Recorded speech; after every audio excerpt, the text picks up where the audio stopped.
দিনটা ছিল সানডে, আর সানডে মানেই আমাদের ছোট্ট প্ল্যান থাকে। তবে এই সানডেতে আমরা নিজেদের প্ল্যানের মতো ঘুরতে যাচ্ছি না, কারণ দেবাদের একটু কাজ ছিল।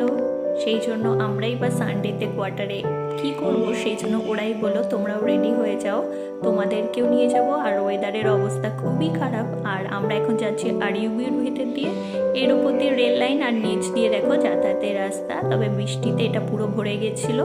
আর এখন আমরা চলে এসেছি চান্ডওয়াল স্টেশনে। এখান থেকে আমাদের ট্রেন। দেখতেই পাচ্ছ বাইরে কেমন হাওয়া হচ্ছে, আর তার সাথে ওয়েদারটা এতটা খারাপ। বৃষ্টি এখনো স্টার্ট হয়নি, তবে বোঝা যাচ্ছে না কতক্ষণে হবে। আর দেখতেই পারছো আমরা ট্রেনে উঠে পড়েছি। এটা একটা এক্সপ্রেস ট্রেন। সেই ট্রেনে করে আমরা এখন যাব পেয়র। আর এখানে আমরা টোটাল 3টে ফ্যামিলি রয়েছি। দেখতেই পাচ্ছ ম্যাক্সিমাম ক্ষেত্রে আমরা এই 3টে ফ্যামিলি যাই। তবে দেখো পেয়র পৌঁছাতে পৌঁছাতে প্রচণ্ড বৃষ্টি হয়েছে। এখন একটুও বৃষ্টি থামলেও এখন আমরা চলে এসেছি মলে, কারণ ওরা ওদের কাজে গেছে। আর বৃষ্টির কারণে আমরা ঘুরতে পারিনি, সেই জন্য আমরাও মলে চলে এসেছি। এখান থেকে সব কিছু কেনাকাটা করব, কারণ এসেছি যখন সমস্ত দরকারি জিনিসগুলো নিতে হবে। আর এসে আমার সব থেকে বেশি পছন্দ হয়েছিল এই ডলটা।